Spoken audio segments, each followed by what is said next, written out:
from UP Alianza, your incumbent USC Councilor.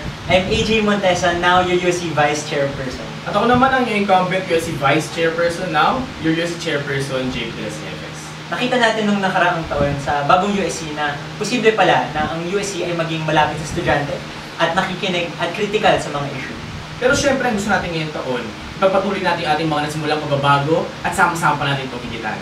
Kaya naman, simple lang ang panawagan ng Alyansa. Sulong UP, tuloy tayo sa pagbabago.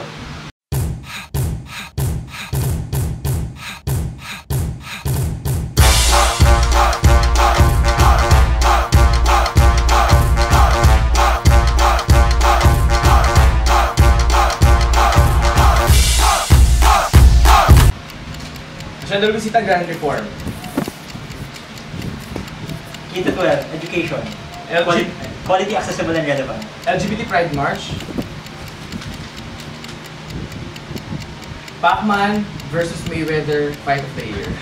OSR, CRSRS amendments. Hillary Clinton, tatakbo na rin presidente. UP Fair, soundtrack ng buhay natin to. Cybercrime Law, pag-aralan natin. Other school fees, dapat mas maging accessible ng education. Stand UP, tama na. Yan, kasaa, ayusin natin yung mga kailangan ng kanilang mga empleyado. President Pascual, dapat maging mas pro-student. Milk tea, may nalason, pero masarap. Pinoy, kailangan mas maging accountable. Kaya sa UP, hindi naman tayo natutulog. Alyansa, sulong UP. BBL for long-lasting peace and justice. Uli, salamat sa ginagawang ito.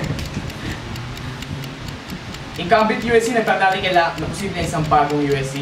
Butch Abad, truth and accountability. Josie Rizal, ayusin natin at ganyan pamuksubok ang Pilipino. DAP, we need anti-corruption such as freedom of information. At FOI, ipasa na.